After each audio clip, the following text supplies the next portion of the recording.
작가이면서 방송인으로 활동했던 최윤희 씨라고 하는 분이 있습니다. 행복전도사라고 하는 닉네임에 걸맞게 구김살 없는 행복한 미소와 재치 있는 말들로 아침 방송을 시청하는 주부들의 마음을 사로잡았던 분이었습니다. 특유의 걸쭉한 허스키 보이스와 묵직한 웃음에서 풍기는 그녀의 매력에 사람들은 저 사람은 얼마나 행복할까라는 부름을 샀던 분이었습니다. 그는 언젠가 방송의 말미에 자살이라는 단어를 거꾸로 말하면 살자입니다 라고 하는 말을 외치며 지치고 낙담한 사람들에게 희망을 던져주기도 했던 사람이었습니다. 그런데 그가 어느 날 한 장의 유서를 남기고 그의 남편과 함께 모텔에서 자살을 했습니다. 유서에 의하면 그녀는 지병을 앓고 있었고 그 지병으로 말미암아 무려 700가지 이상의 고통에 시달려왔다라고 했는데요, 겉으로 보기에는 아무런 문제가 없는 모든 조건을 완벽하게 갖춘 사람으로 보였는데 그녀에게도 남모르는 슬픔의 그림자가 드리워져 있었는가 봅니다. 인생은 누구나 아픕니다. 다른 사람들의 눈에 보이진 않지만 너나 할 것 없이 고통을 안고 살아가는 존재로서의 슬픔이 모두에게 있습니다. 오늘 본문에도 그 한 사람이 나오는데요, 바로 그는 아람 나라의 나하만 장군이라고 하는 사람입니다. 본문에는 그를 소개하기를 군대 장관이었고 그의 주인 곧 아람 왕에게 크고 존귀한 자였다라고 말씀하고 있습니다. 그 이유는 전쟁에서 큰 공을 세우고 위기에 빠진 아람 나라를 구한 사람이었기 때문에 그렇습니다. 아람이라는 나라는요, 다윗과 솔로몬이 통치하던 왕정 시대에는 그렇게 큰 나라가 아니었고 작은 군소 국가였습니다. 그래서 이스라엘에게 조공을 바치던 나라였지요. 하지만 절대 강국이었던 아수르가 내면의 문제로 말미암아, 국내적인 문제로 말미암아 위기를 겪게 되었을 때 그 틈을 이용해서 두각을 나타내게 되었고 팔레스타인 지역의 패권을 거머쥔 나라가 바로 이 아람이라고 하는 나라였습니다. 본문의 나만이 아람을 구원케 하였다라고 하는 것은 바로 이 아수르와의 전쟁에서 큰 공을 세운 사람인 것으로 보입니다. 그래서 그 본문에는 큰 장수였다 이렇게 말합니다. 그가 큰 장수임을 나타내는 증거가 몇 군데 나오는데요, 먼저 5절에 보니까 그가 큰 장수임을 알게 하는 말씀이 그는 왕의 친서를 가진 사람이었다 이렇게 말하고 있습니다. 막강 아람 왕의 친서를 가졌다라고 하는 것은 최고의 권력을 가졌다는 뜻입니다. 7절에 보니까 그래서 이스라엘 왕이 왕의 친서를 가지고 온 나하만 장군의 친서를 보고는 가장 슬플 때 하는 행위인 옷을 찢고 벌벌 떨었다라고 하는 장면이 나오는데요, 이는 편지 한 장이 가지는 위력이 얼마나 큰가를 알게 하는 것입니다. 두 번째, 그는 막대한 재산을 가졌습니다. 은 10달란트, 금 6,000개, 의복 10벌. 이것은요, 우리가 상상하는 것보다 더 많은 재물입니다. 은 10달란트는 한 달란트가 3,000세겔이라고 한다고 한다면 3만 세겔을 말하는 것입니다. 그 무게가 얼마나 크냐면 바로 342kg, 엄청난 무게의 양이죠. 뿐만 아니라 금 6,000개를 가지고 있었고요, 그리고 옷도 가지고 옷 10벌을 가지고 있었다. 막대한 재산을 가진, 그것을 선물로 가져갈 수 있는 사람이었습니다. 뿐만 아니라 9절에 보니까 말들과 병거들도 있었다. 군사와 병거들도 있는 사람이었습니다. 한눈에 보기에도 아람 나라의 인자다운 면모가 보이는 그야말로 성공한 큰 장수였습니다. 그런데 1절에 보니까 그가 문둥병자였더라 이렇게 표현하고 있습니다. 심리학자 메슬로에 의하면요, 인간에게는 5가지 욕구가 있다고 합니다. 기초적인 삶의 욕구인 생리와 안정의 욕구를 지나고 나면 인간은 누구인가 소속감과 존경과 그리고 자아실현의 욕구가 있다고 하는데요, 그러므로 인간의 성공의 동기가 어디에 있느냐? 그것은 핵심 집단으로 들어가고 싶은 욕구가 성공의 동기가 된다는 거예요. 이것을 C.S. 루이스라고 하는 사람은요, 내부인으로 들어가려고 하는 욕구와 욕망이, 갈망이 인간에게 있다. 그것이 바로 성공하고자 하는 동기다라고 하는 말을 했습니다. 그렇다고 한다면 내부인으로 살아가려고 하는 욕망이 꺾일 때, 내부인으로 살아가지 못하고 외부인으로 머물게 될 때에 가지는 불행, 이것이 바로 존재 슬픔입니다, 여러분. 나만 장군은 성공한 큰 장수였지만 외부인으로 살아야 하는 그런 존재 슬픔을 가진 자가 바로 이 나만 장군이었습니다. 그는 바로 문둥병에 걸렸기 때문입니다. 사전에 보니까요, 나병, 곧 문둥병은 인류 역사에 가장 오래된 병이라고 합니다. 지금은 이걸 한센병이라고 우리가 부르는데요, 그것은 1874년에 노르웨이의 한센이라고 하는 사람이 이 병균을 최초로 알게 되어서 그 이름을 한센병이라고 고치게 되었는데요, 이 병균, 이 몸에 침입하면 한 3년에서 10년 정도의 잠복 기간을 거쳐서 그 모습을 드러내게 되는데요, 피부와 말초신경에 침입해서 전체 인간의 지각을 마비시키고 손가락이 오그라들고 그리고 끝이 떨어지는 그런 심각한 어떤 육신, 몸의 훼손을 가져오는 병이 바로 이 나병입니다. 특히 이 전염성 피부 질환으로 알려져 있기 때문에 이웃과 친척, 심지어는 가족으로부터도 격리되어 홀로 서서히 죽어가는 매우 외롭고 고독한 그런 불치의 병입니다. 지금은 약이 많이 발달되어서 치료가 가능하다고 하지만 당시에서는 살 수 없는 병이었습니다. 나만은 이 병에 걸려있던 것입니다. 그는 모든 것에 모자람이 없는 완벽한 조건을 가진 사람이었지만 외부인으로서, 내부인으로 살지 못하고 외부인으로서 죽음을 맞이해야 되는 그런 슬픔의 존재, 그가 바로 나만 장군이었다고 합니다. 그렇다고 한다면 오늘날 우리는 이와 같은 슬픔은 없습니까, 여러분? 모든 것을 가졌지만 스스로 아웃사이더라고 하는 마음의 변방에서 느껴지는 슬픔 같은 것 말입니다. 많은 것을 이루었지만 텅 비어있는 고독의 빈방에서 오는 외로움과 슬픔 같은 것 말입니다. 자아 존재 상실에서는 막막한 슬픔 같은 것이 우리에게는 없습니까? 나만 장군은 바로 이와 같은 사람이었습니다. 그런데 그가 치료를 받아 나음을 얻었다는 거예요. 그리고 그는 내부인으로 살 수 있는 행복을 가지게 되었습니다. 오늘 두 번째 읽었던 말씀이 바로 나음을 읽고 난 후에 그가 고백했던 신앙의 고백인데요, 오늘 저는 그가 나음을 읽게 되는 과정 속에서 주시는 말씀의 교훈을 준비했습니다. 그런데 그 말씀을 묵상하기 이전에 오늘 이 말씀이 생명력을 얻기 위해서 우리는 이 말씀 안에서 나를 찾아야 합니다.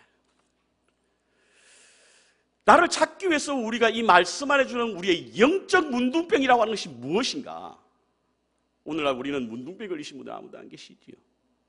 그렇다고 한다면 영적 문둥병이라고 하는 것이 무엇인가에 대해서 우리가 알아야만 말씀 속에서 나를 발견하게 되고 이 말씀이 우리의 삶의 생명력을 갖게 되는 겁니다. 성경에는요, 문둥병의 이야기가 참 많이 나옵니다. 어떤 분들은 모두 60회가 나온다고 하는데요, 이는 당시 이 병이 흔한 병이어서 그랬는 건지, 그렇지 않으면 중요하게 여겼던 그런 병이었기 때문에 이제 알 수는 없지만 분명한 것은 이 병이 우리에게 주는 영적 가르침은 매우 큽니다. 그리고 그리스도의 영적 삶에 있어 경계해야 될 질병이기 때문에 성경은 이렇게 자주 우리에게 말씀해 주고 있는 것입니다. 성경의 영적 문둥병이라고 하는 본문의 말씀을 제가 찾아보니까요, 에베소서 4장 18절에서 19절에 있는 말씀이 바로 영적 문둥병에 걸린 말씀을 해주고 있는 것이라 보는데요, 우리 같이 한번 읽을까요? 같이 읽겠습니다. 시작. 저의 총명이 어두워지고 저희 가운데 있는 무지함과 저의 마음이 굳어짐으로 말미암아 하나님의 생명에서 떠나 있도다. 저희가 감각 없는 자가 되어 자신을 방탕에 방임하여 모든 더러운 것을 욕심으로 행하되. 여기 이 본문에서, 이 에베소서에서 말씀하고 있는 영적 문둥병자라고 하는 것은요, 하나님의 생명에서 떠나는 사람이에요. 살아있는 것 같은데 떠나 있는 사람이에요. 죽어 있는 사람입니다. 마치 육신의 문둥병이 점점 죽어가듯이 우리의 영적인 것도 점점 죽어가는 사람을 향하여 영적 문둥병에 걸린 사람이라고 보는데요. 왜 그럼 그들이 하나님의 생명에서 떠나게 되느냐? 첫 번째로 감각이 없어지기 때문에 그렇습니다. 저희가 감각이 없어진다. 문둥병에 걸린 사람들의 정세 가운데 하나는 신체 일부분이 떨어져도 감각을 느끼지 못합니다. 여러분들 잘 아시는 하나원 씨가 지은 소록도로 가는 길이라고 하는 그 시에 보면요, 신을 벗으면 또 하나의 발가락이 없어졌다라고 하는 시가 있습니다. 그렇습니다. 발가락이 떨어져 나가도 감각이 없는, 무감각해지는 것이 영적 문둥병에 걸린 증세입니다. 두 번째로 자신의 방탕을 방임하는 겁니다. 감각이 없어지니 자신이 방탕하여도 그것을 그대로 내버려 두는 거예요. 아무런 조치도 하지 않는 겁니다. 방탕한 마음이 있음에도 불구하고 그대로 살아가는 거예요. 이것이 바로 영적 문둥병자의 증세입니다. 세 번째로 더러운 욕심을 그대로 행하게 내버려 두는 거예요. 마음이 굳어지다 보니까 우리 마음 안에 있는 마음의 법과 육신의 법이 있는데, 육신의 법이 우리를 다스림으로 말미암아 더러운 욕심으로 행하는 대로 그대로 내버려 두게 되는, 이것이 바로 영적 문둥병에 걸린 사람의 정세입니다. 이와 같은 이유로 하나님을 떠난다는 거예요. 하나님을 떠난다는 겁니다. 그래서 영적으로 점점 죽어간다는 사실인 것입니다. 우리는 나만 장군과 같은 육체적인 질병, 나병은 걸리지 않았지만 영적인 질병, 나병에 걸릴 때가 많이 있습니다. 그래서 감각이 무뎌져 가고 방탕을 방임하게 되고 더러운 욕심을 쫓아 살 때가 있지 않습니까, 여러분? 치료가 되어야 될 줄 믿습니다. 나음을 얻어야 합니다, 여러분. 그래서 우리는 나만 장군의 나음을 얻는 장면에 주목해야 될 필요가 있습니다. 오늘 읽지는 않았지만 두 본문 사이에는 나만 장군이 낫게 되는 과정들을 설명하고 있는데요, 여기에서 몇 가지 중요한 사실을 나누겠습니다. 첫 번째로는 그는 한 계집 소녀의 말을 들었습니다. 3절과 4절에 보면요, 나만 장군이 얼마 동안의 잠복 기간을 거쳐서 그 모습 속에 이 문둥병의 증세가 나타났는지 잘 모르겠습니다만, 그것을 본 그 집의 한 계집종이 그의 주모에게 우리 집 주인 나만 장군이 사마리아에 있는 우리 선지자 앞에 서면 좋았을 것이라고 하는 말을 하게 되는 겁니다. 그런데 이 말을 들었다는 거예요.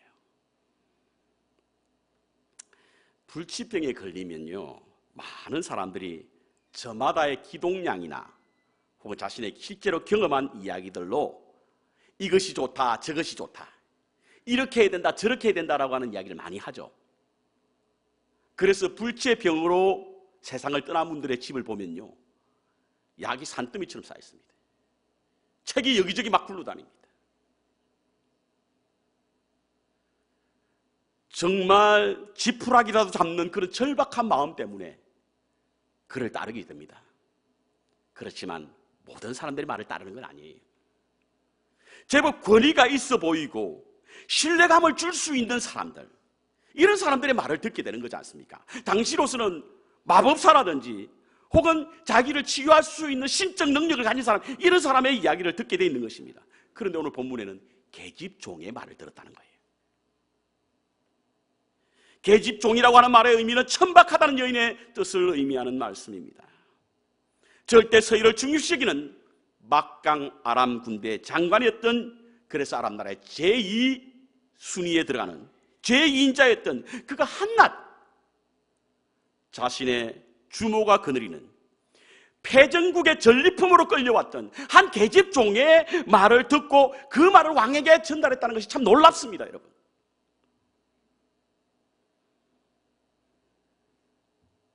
이는 그의 귀가 열려 있었다는 것입니다. 일반적으로 우리가 가지는 영적 질병의 치료는요, 듣는 것에서부터 시작됩니다. 듣는 것에서부터 시작돼요. 말씀을 통해 듣든지 기도를 통해 듣든지 하나님의 음성을 듣는 것에서부터 우리의 치료가 시작된다는 사실을 잊지 말아야 합니다. 그러기 위해서는 우리가 들을 수 있는 귀가 있어야 하는 거예요. 귀가 열리기 위해서는 마음이 열려야 합니다, 여러분. 닫혀진 마음으로 우리는 들을 수도 없고 담을 수도 없습니다. 그래서 지금도 주님께서는 문 밖에서 두드린다고 하지 않습니까, 여러분? 내 음성을 듣고 문을 열면 내가 그와 더불어 먹고 그도 나와 더불어 먹으리라. 같이 함께 먹는 것에서 치유의 역사가 나타나는 거예요. 주님과 함께하는 자리에서 우리의 치료가 역사되는 겁니다. 우리의 치료의 역사가 시작되는 겁니다.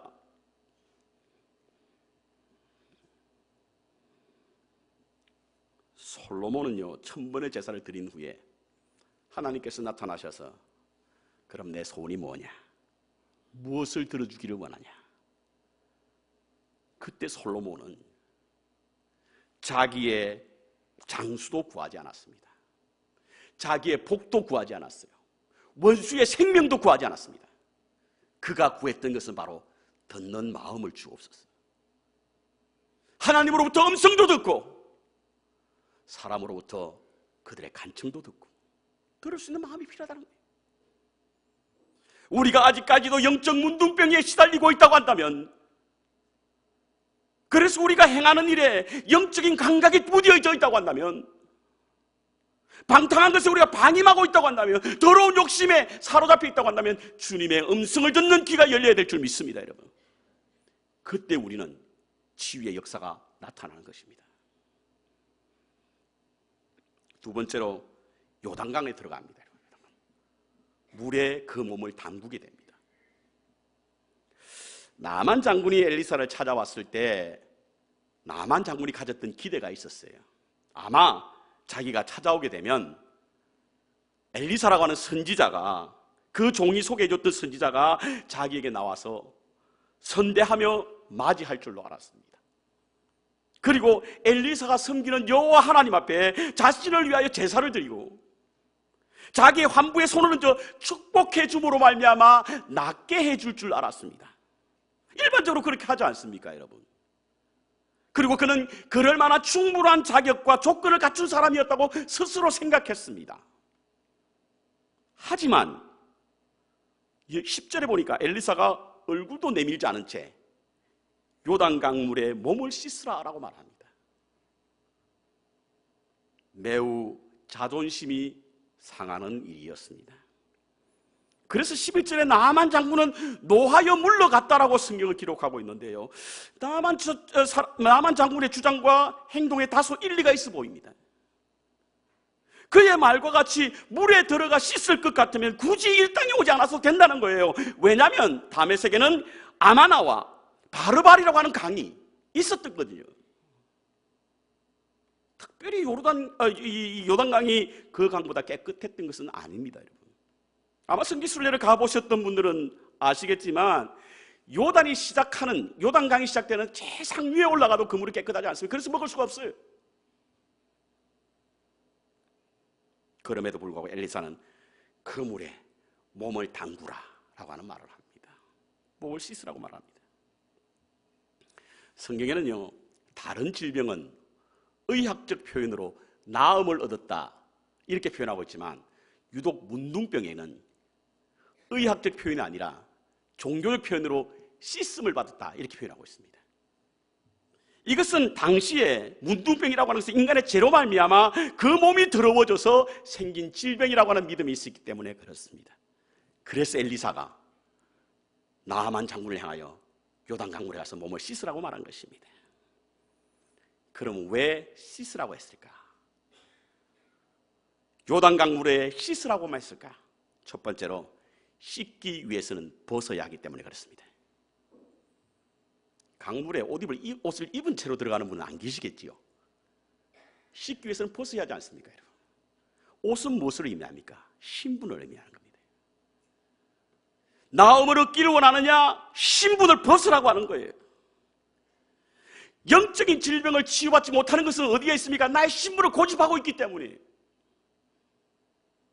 주님께서 바디메오를 향하여 불러서 그를 불러일으킬 때 그는 그의 겉옷을 벗고 달려갔다고 그러지 않습니까?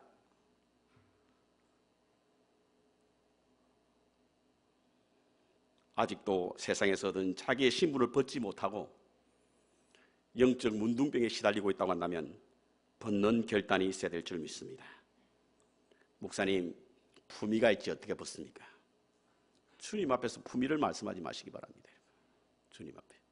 주님은 이 땅에 오실 때 기저귀 타고 차고 오신 거 아시죠? 십자가에 돌아가실 때도 벌거벗은 채로 돌아가셨습니다. 벗어야 합니다, 여러분. 우리의 하나님 앞에 아무 소용이 없는 신분 그거 붙잡고 하나님께서 우리에게 주시는 시스라고 하는 명령을 거절하지 마시기 바랍니다. 두 번째로 계급장도 떼어야 합니다. 아람 국가의 장관이었으니 얼마나 많은 훈장이 있었겠어요. 특별히 다른 나라에 가서 자기의 치료를 받기 위해서 간다고 한다면 구겨지기 쉬운 자기의 자존심 때문에 자기가 가지고 있는 모든 훈장들을 다 걸치고 자기의 계급장을 가지고 아마 갔었을 거예요. 그런데 엘리사는 벗으라는 거예요. 너의 명예를 벗지 않으면 너는 결코 나음을 얻을 수 없다는 거예요. 요단강물에 빠지라고 하는 것은 바로 몸을 담그라고 하는 것은 바로 자기의 계급장을 떼라고 하는 것입니다. 우리는 간혹 세상에서 얻은 지위와 권세와 명예를 가지고 자기의 인생의 삶을 덧칠하는 분들이 계세요. 자기의 문둥병을 세상에서 얻은 지식과 세상에서 얻은 명예와 그 권세로 덮으려고 할 때가 많습니다, 여러분. 덮을 수는 있을지 모르지만 그 안에 비어있는 공허함은, 상실감은 점점 우리를 깊은 수렁에 빠질 뿐만 아니라 하나님의 생명에서 떠나게 한다는 사실인 거예요. 그것을 벗어야 합니다, 여러분. 마치 꼬마 병정놀이를 하듯이 세상에서 얻은 그것을 가지고 교회에서 자기의 모든 치부를 덮으려고 할 때에 우리는 결코 나음을 얻을 수 없는 하나님의 생명에서 떠난다는 사실을 잊지 말아야 합니다. 세 번째로 완전히 포기해야 됩니다. 오늘 본문에 요단강물에 몇 번 담그라고 했죠? 7번입니다. 7번. 성경에는요, 숫자가 주는 그런 여러 가지 의미가 있습니다. 3, 7, 12. 3은요, 신, 하늘의 완전 숫자를 말하는 것이고, 그래서 삼위일체를 말하고 있지 않습니까? 7은요, 땅, 인간에 관한 완전 숫자입니다. 12는 하늘과 땅이 하나가 되는 완전 숫자이고요. 그래서 7이라고 하는 것은 7일 만에 천지가 창조됐죠. 완성됐지 않습니까? 7번 용서하라고 하는 것은 완전하게 용서하는 뜻입니다. 초대교회 7교회를 말하는 것은 세계 전 교회를 대표하는 뜻입니다. 오늘 여기 엘리사가 나만을 향하여 7번 몸을 담그라고 하는 것은 완전히 너를 포기하라고 하는 이야기예요. 흉내만 내지 말라는 겁니다. 잠깐 자기를 벗고 떼어놓았던 것을 다시 입지 말라는 거예요.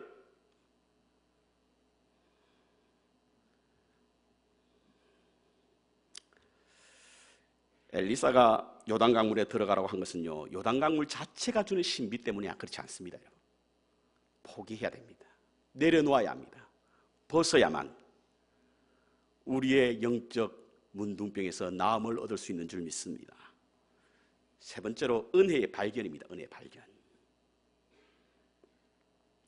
나아만 장군이 이 치유를 하고 난 이후에 그는 놀라운 신앙의 고백을 하지 않습니까? 오늘 우리가 읽었지 않습니까? 17절에 나아만이 가로되 그러면 청컨대 노새 2바리의 실을 흙을 당신의 종에게 주소서. 이제부터는 종이 번제든지 다른 제든지 다른 신에게 드리지 않고 다만 여호와께 드리겠나이다.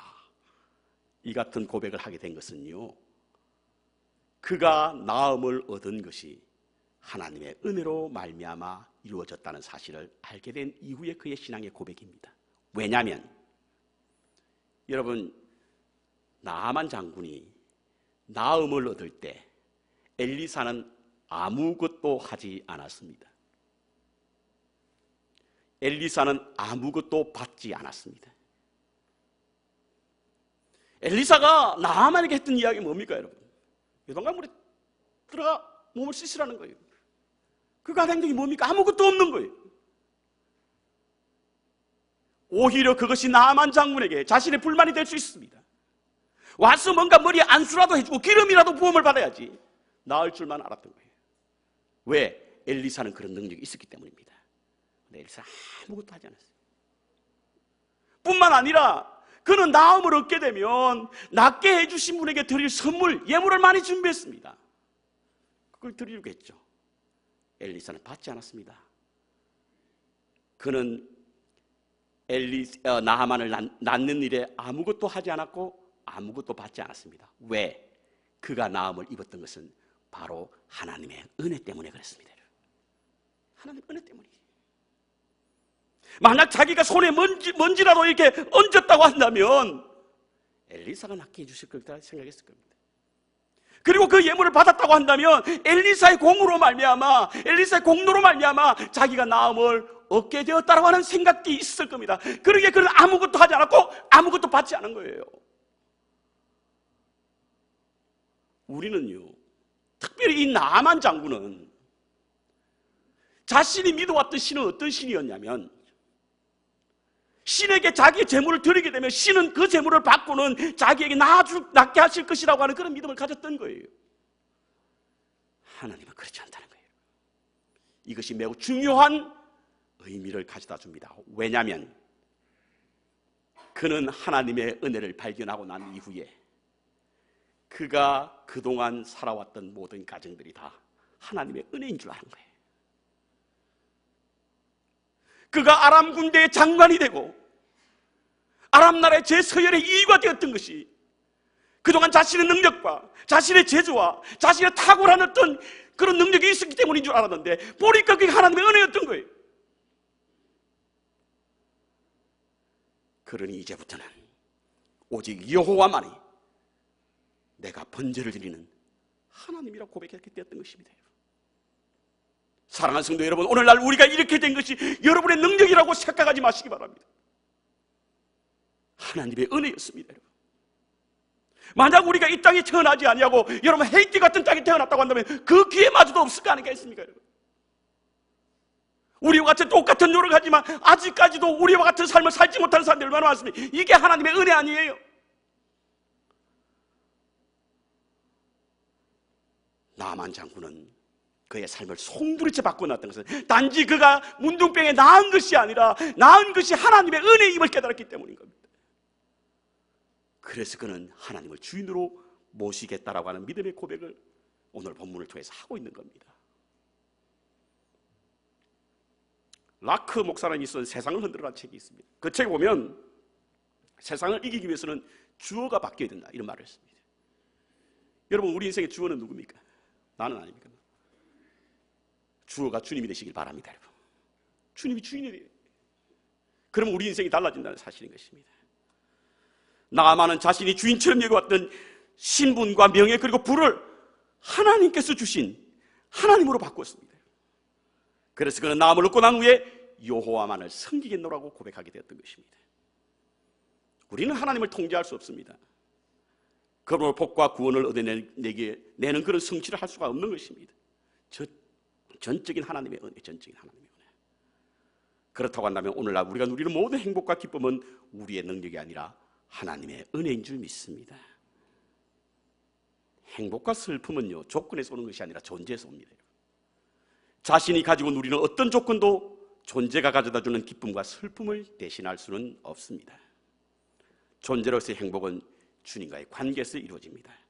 그리고 그 관계는 닮음에서부터 시작됩니다. 그렇다고 한다면 우리가 가장 행복한 믿음의 삶은 주님을 닮는 것입니다. 영적 문둥병에 걸려 하나님의 생명에서 떠나 있으면 하나님의 형상을 잃어버려 고독하고 외로운 외부인으로 살아갈 수밖에 없습니다. 나음을 받아 주님 안으로 들어가 내분위로 살아야 될 줄 믿습니다. 다른 어떤 것으로도 치유할 수 없습니다. 오로지 하나님의 은혜입니다. 그러기 위해서는 우리가 마음의 문을 열고 들을 수 있는 귀를 가지시기 바랍니다. 그리고 우리의 모든 신분과 지위를 내려놓고 주님의 발 앞에 엎드리시기 바랍니다. 하나님의 은혜의 치유의 역사가 나타나게 될 줄 믿습니다. 주님을 닮음으로 존재 슬픔을 걷어내고 주님 안에서 날마다 새 생명을 누리시는 여러분과 제가 되기를 간절히 축원합니다.